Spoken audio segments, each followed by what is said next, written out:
Rumah Sakit Embung Fatimah Batam. Kita persilakan dengan segala hormat, Pak. Selamat sore semuanya. Sore. Saya yakin sebagian sudah kenal saya kan? Yakin ya? Belum ya. Sebagian saya di sini sudah sejak tahun 2001. Jadi saya minta waktu sedikit pengalaman saya sebagai seorang dokter. Ya. Di sini semua ibu-ibu sudah pernah, semuanya pasti sudah berikan imunisasi sama anak-anaknya kan? Imunisasi anak sama anak-anaknya. Imunisasi BCG, imunisasi apa segala macam ini, banyak kali imunisasi. Ya. Imunisasi juga hampir mirip dengan ini sih ya, mirip. Imunisasi diambil dari ada yang kuman yang dilemahkan, ya kan, yang dibikin diproses akhirnya dimasukkan pada anak yang sehat. Akhirnya terbentuklah dia punya daya tahan tubuh kan, terbentuk. Jadi akhirnya jadi bagus dia, bahkan dipertahan sampai dewasa. Gitu. Ada lakukan booster juga dan lain-lain ya. Kemudian saya juga dari bidang saya dokter paru ya.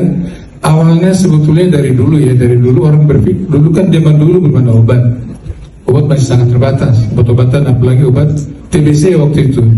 Akhirnya banyak yang meninggal dulu ya. Dan orang berpikir kalau sudah kena TBC adalah sudah kena kutukan. Ya. Akhirnya dicarilah ada dokter yang cukup cerdas, dia berpikir ini sudah ada berpikir, dia ngambil darah dan plasma dari orang yang sudah sembuh dari TBC, dia bikin dari bentuk yang lebih bersih ya, dia ambil dia punya plasmanya dan dia masukkan sama pasien yang masih sakit. Ternyata banyak sehat ya. Akhirnya dia bersebulan ternyata kekebalan itu bisa ditransfer. Itulah sebetulnya dasarnya dulu. Akhirnya sampai sekarang imunisasi pun semakin banyak kan. Itu juga sama juga dengan yang masalah COVID juga. Yang dari yang sudah sakit diambil, dibikin, diproduk, ditransfer kepada orang yang masih sehat. Dan itu jadi kalau cerita ini panjang jadi karena saya juga ada masalah waktu terbatas ya. Jadi saya menceritakan pengalaman saya sebagai seorang dokter ya. Pertama, jadi saya sebenarnya orang yang tidak terlalu gampang percaya. Saya berbicara adalah di masalah kesehatannya ya, yang sudah saya alami sendiri dan sudah saya berikan juga kepada pasien-pasien saya ya. Yang pertama yang paling dekat dengan saya lah istri ya. Istri saya memang orangnya cukup agak besar lah ya, bukan gemuk besar lah kira-kira besar, sehingga dia punya beban yang berat sama sendinya. Jadilah penyakit rheumatic arthritis ya, OA ya, osteoartritis yang sangat mengganggu ya. Bahkan dia sudah pada tahap sampai sudah depresi. Istri depresi kenapa? Dia sudah khawatir saya nanti akan cacat, saya nanti khawatir tidak bisa jalan lagi. Kenapa? Naik tangga pun harus dipapa ya kan, turun tangga lagi, apalagi kalau dia turun tangga harus dibantu karena saking sakitnya. Obat-obat gimana? Diberikan terus, termasuk obat-obat NSAID ya, obat-obat yang anti nyeri, kasih minum, agak baik sedikit, tapi sebentar lagi kena lambung lagi ya. Ganti obat, tak pernah sembuh-sembuh, semakin hari semakin berat. Akhirnya kami pergi ke dokter spesialis juga yang di ortopedi, bahkan sampai ke Malaka karena saking beratnya ya. Ke ortopedi sini rencana mau disuntik ya, steroid namanya, dan mungkin juga kalau tidak berhasil dengan steroid akan dilakukan operasi. Akhirnya kami pergi ke Malaka menyarankan yang penting berat badannya harus diturunkan, itu aja katanya, tak perlu yang lain. Pulang lagi penderitaan semakin berlanjut ya. Jadi saya bilang ibu semakin diam juga, malah khawatir sama saya kan. Nanti kalau saya sakit-sakit bagaimana suami saya ini kan? Nanti aku nggak diperhatikan lagi, bisa boleh jadi kan begitu kan? Suatu saat karena ibu juga termasuk tipe yang tidak terlalu gampang percaya, akhirnya suatu saat saya bilang, dan ini sudah berlangsung bertahun-tahun ya. Akhirnya saya bilang sama ibu ya, cobalah vitamin ini. Vitamin apa itu? Vitamin lah saya bilang. Jadi saya tidak menjelaskan dia ini apa ini, karena dari dulu memang saya sudah pakai itu transfer faktor memang dari sebelum ibu minum ya. Akhirnya saya berikan dengan dosis yang sebetulnya sederhana, cuma 2 kali 1 kapsul aja. Kebetulan mulai saya start awal itu, seminggu kemudian ada rencana kami mau ada jalan ibadah yang cukup jalan sekitar berkilo-kilo ya. Waktu itu dia khawatir juga, bisakah saya berikut ibadahnya nanti karena jalan kaki cukup panjang. Dalam waktu seminggu ya, kira-kira seminggu dia tanya sama saya, itu dulu vitamin apa itu ya? Kenapa rupanya? Saya kira makin parah kan? Tidak, sekarang saya sudah merasa hidup. Sudah hidup saya, sudah bebas saya. Ya. Oh, dia sudah lebih baik, sudah bebas saya dan saya merasa hidup sekarang. Ingat bahwa adapun banyak uang atau banyak harta tanpa kesehatan tak ada artinya semuanya. Sehat dulu baru kita bisa bahagia. Akhirnya itulah awal cerita sampai saat ini ya, hanya itu aja yang diminum oleh ibu. Dan sekarang ini diminum hanya bila perlu aja. Kalau ada keluhan-keluhan baru diminum. Dan itu salah satu yang saya rasakan langsung. Dan ibu juga sampai saat ini kami berjalan bebas, mau kemana jalan kaki, olahraga pagi pun bebas. Meski berat badannya hanya turun 1 kilo, ya, tapi sudah bisa bebas tanpa dilakukan operasi. Itu salah satu ya. Kalau pasien-pasien saya, pasien tuberkulosis yang berat, yang hampir tak ada harapan sekalipun ya. Bahkan ada yang satu pasien yang sudah berobat kemana-mana sampai ke Singapura ya, disangka Crohn disease ya, semacam penyakit khusus ya, sampai sudah tinggal lidi aja dia, kurus kering. Ke Malaysia, ke Jakarta, ke Singapura, balik uang habis. Dan saya tanya, sakitmu apa? Belum jelas. Kalau begitu sama saya berobat, saya bilang. Kemudian saya periksa, kamu kena TBC usus ya, jadi tak perlu di macam-macam, tak perlu di endoskopi lah, kolonoskopi lah, habis uangnya kan, jadi miskin dia. Apalagi sampai ke Singapura kan. Itulah ya, jadi saya berikan, tapi syaratnya kamu harus ikutin apa yang saya berikan. Jadi saya berikan obat TBC dan lain, dan saya berikan juga dia transfer faktor ya. Tapi kalau pasiennya saya tidak perlu beritahu ya, tapi memang dia merasa, dan orang semua yang mengenal dia sangat surprise, kok bisa hidup ya? Ya, kok bisa hidup? Karena memang kalau lihat dia dari seseorang lelaki yang sangat ganteng sampai akhirnya tidak punya bentuk sama sekali karena tinggal seperti itu, seperti lidi aja ya. Ya. Luar biasa. Dan dia tinggal tulang dia ya, ke luar negeri, dan sampai sekarang dia sehat ya. Dan banyak lagi pasien-pasien kalau pernah saya berikan dia pasti cari, dok obat yang kemarin mana? Karena tidak semua orang mampu ya.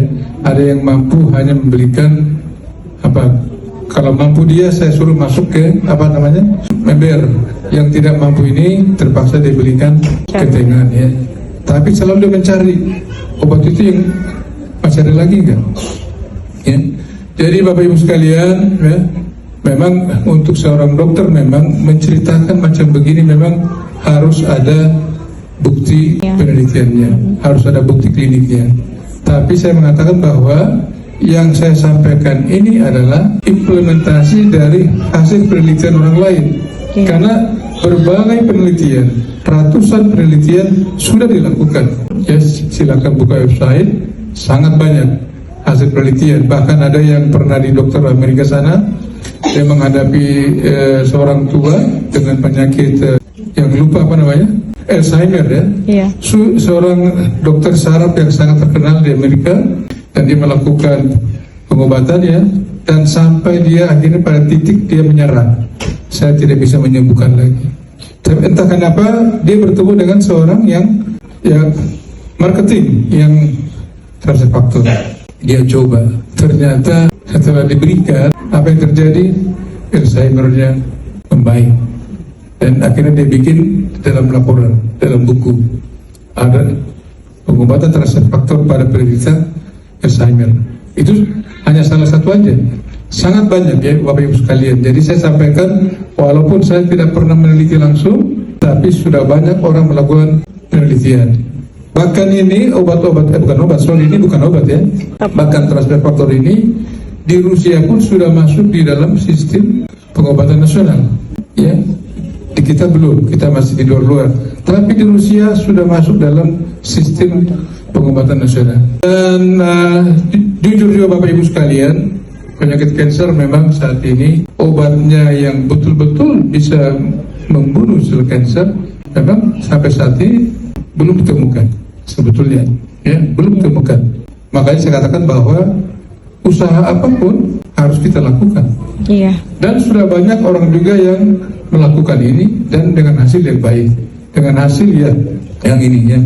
Sebagai misalnya sebagai contoh perawat-perawat kami ada yang menderita tumor tiroid, ya. Setelah dia selesai dengan kemoterapi, dia selesai dengan radiasi, dia lanjutkan dengan transfer faktor. Dan berkali-kali dia lakukan pemeriksaan PET CT, kemudian pemeriksaan tumor marker, semuanya sudah 3 tahun, semuanya negatif. Padahal tumor tiroid itu adalah sangat ganas, ya. Tumor tiroid sangat ganas, bukan tumor yang biasanya gitu ya. Ada juga salah satu orang saya yang saya punya keluarga sudah ke Malaysia, ke Jakarta, Singapura, mengatakan kamu tinggal hidup 3 bulan. Kalau tidak di kemo 3 bulan selesai. Sampai sekarang 18 tahun, sudah umurnya sudah 80 tahun. Wah, puji Tuhan. Ya. Tapi dia pakai transfer faktor dan juga dia minum juga dengan jus. Ya, Jus 4-5 macam pagi sore. Jus buah termasuk campur sayuran setiap hari. Yang dikatakan 3 bulan selesai, sampai sekarang umurnya 85 tahun lebih. Jadi yang saya katakan tadi bahwa walaupun saya belum pernah melakukan penelitian, tapi saya berani melakukan testimoni sebagai seorang dokter spesialis dengan dasar bahwa saya melakukan ini adalah implementasi dari hasil penelitian orang lain dan dasarnya memang ada, dasarnya ya, yang sampai sekarang kita gunakan. Yang paling utama adalah sama kita semua ini. Kita di sini bisa duduk dan bisa mendengar saya sampai saat ini akibat dari mana?